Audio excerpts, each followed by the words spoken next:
ममता बनर्जी पश्चिम बंगाल की वो मुख्यमंत्री हैं जिनके पास गृह मंत्रालय भी है और उसके साथ ही स्वास्थ्य मंत्रालय भी है। और आज ये प्रेस वार्ता का मुख्य मकसद ये है इंसाफ, इस्तीफा और इकबाल। इंसाफ मिलेगा जो हमारी बहन है जिसके साथ जघन्य अपराध हुआ, बलात्कार हुआ और हत्या कर दी गई, उसके परिवार को इस्तीफा देना चाहिए ममता बनर्जी को। और अभी प्रेस वार्ता में मैं आपके सामने जो बिंदु रखूंगा, ये प्रेस वार्ता हम जरूर कर रहे हैं, लेकिन आज ये जनता की आवाज है जो पश्चिम बंगाल से लेके हर प्रदेश में जो आम नागरिक है, जो महिलाएं हैं, जो डॉक्टर हैं, जो अधिवक्ता हैं, आज सब आक्रोशित भी हैं, आंदोलित भी हैं। सबसे पहले हमें यह कहते हुए कष्ट है that Mamata Banerjee has become Mamata the destroyer. In essence, what is she destroying? That is very important to know. By her misdeeds, she has destroyed the dignity of a woman, a doctor who was serving the society. She is the destroyer of the rule of law. The anarchist Mamata Banerjee. She is the destroyer of evidence in this heinous crime. And I repeat, destroyer of evidence. And I will state my reasons. A chief minister, through her deeds or inactions, acts of commission or omission, destroying the evidence which is vital to ensure that the accused get the punishment they deserve. And as per the new criminal law, Bharatiya Nyaya Sanhita, death sentence, death penalty is the punishment prescribed. But why is it that Mamata the destroyer is hell-bent on destroying the evidence which is crucial for the case? And last and most importantly, the destroyer of the constitution of our country. मैं अगर हिंदी में कहूं तो एक तरफ ममता बनर्जी हैं जिनका नाम अब निर्ममता बनर्जी रखा हुआ है सबने। ये अपराधियों के साथ खड़ी हो सकती हैं जो पूर्व में प्रिंसिपल था, जिसकी जिम्मेदारी बनती थी कि सभी बच्चों को जो डॉक्टर हैं उनकी रक्षा करे, उसके खिलाफ कार्रवाई तो दूर की बात है, उसको रिवॉर्ड करती हैं, ये उसके साथ खड़ी होती हैं।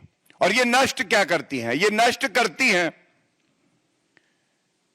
एक महिला की अस्मिता को, नष्ट करती है ये संविधान के प्रावधानों को जिसकी इन्होंने शपथ ली है कि मैं बचाऊंगी, नष्ट ये करती है कानून का जो राज होना चाहिए उसको, और नष्ट ये करती है जो तथ्य और साक्ष्य सबसे जरूरी है इस केस में उनको। हमारी बहन जिसके साथ ये जघन्य अपराध हुआ है, आज सभी चैनल भी दिखा रहे थे, ये कहना गलत नहीं होगा कि वो वीर थी। उसने अपनी अस्मिता को बचाने के लिए संघर्ष किया, लेकिन ममता बनर्जी का कानून का डंडा नदारद था। ममता बनर्जी दोषियों के साथ खड़ी थी, और मैंने जब कहा था इंसाफ, पीड़िता मृतक परिवार को इस्तीफा ममता बनर्जी का और इकबाल कहा था, इकबाल वर्दी का, जिसको नष्ट करने वाली ममता द डिस्ट्रॉयर फिर से हैं।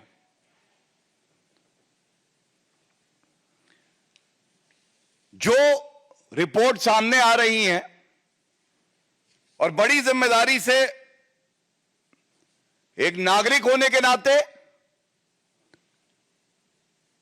हमारी बहन का भाई होने के नाते, भारतीय जनता पार्टी का प्रवक्ता होने के नाते और एक वरिष्ठ अधिवक्ता होने के नाते यह सवाल मैं पूछता हूं। यह सवाल मेरे मुख से पूछे जा रहे हैं, लेकिन ये पश्चिम बंगाल की जनता के सवाल हैं।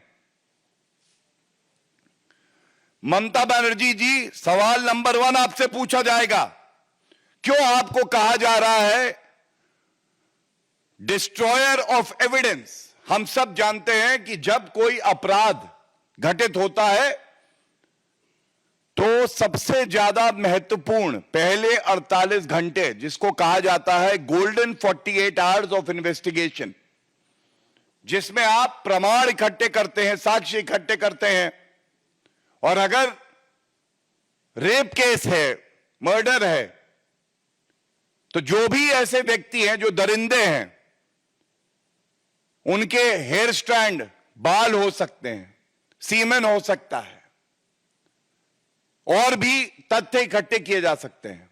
लेकिन देरी का मतलब यह होता है कि प्रोसिक्यूशन, जो कि उस वक्त ममता बनर्जी, क्योंकि गृह मंत्री थी, पुलिस उनकी थी, उनके तत्वाधान में था, उसको कमजोर करने का प्रयास। तो पहला सवाल यह है, ममता बनर्जी, आपका मुझे वक्तव्य याद है, आपने कहा कुछ दिन बाद सीबीआई को मैं जांच ट्रांसफर कर दूंगी अगर मगर। जब ये जघन्य अपराध होने के बाद खबर आती है, त्वरित कार्रवाई करते हुए आपने तुरंत सीबीआई को यह इन्वेस्टिगेशन ट्रांसफर क्यों नहीं करी? यह पहला सवाल है। और हम सबको पता है, लापरवाही ऐसी वैसी नहीं, कलकत्ता हाई कोर्ट ने जांच ट्रांसफर करने के आदेश दिए और उसके बाद जांच ट्रांसफर हुई। तो यहां पे ममता द डिस्ट्रॉयर ने जांच जो है वो ट्रांसफर भी नहीं करी। दूसरी बात, पश्चिम बंगाल की पुलिस आपके इशारे पर, आपके आदेश पर, जो मृतक पीड़िता का परिवार था उससे झूठ क्यों बोल रही थी? और मैं आपको 2 प्रमाण देता हूं। पहला, कलकत्ता हाईकोर्ट का जो आदेश आया है विवेचना ट्रांसफर करते हुए, उसमें यह बात स्पष्ट लिखी है। और दूसरा प्रमाण यह है, यह कल का वक्तव्य है मृतक पीड़िता की मां का। और क्या कहा है सुनिए इसे, और इसीलिए कह रहे हैं ममता द डिस्ट्रॉयर ऑफ एविडेंस। पहले एक फोन आता है अस्पताल से, तो बताया जाता है कि आपकी बेटी बीमार है, वर्जन नंबर 1। फिर उसके बाद फोन काट दिया जाता है, मृतक पीड़िता का परिवार दोबारा फोन घुमाता है और उसके बाद उन्हें बताया जाता है कि आपकी बेटी ने आत्महत्या कर ली है। और यही कलकत्ता हाईकोर्ट के जजमेंट में भी लिखा है। इसके बाद परिवार अस्पताल पहुंचता है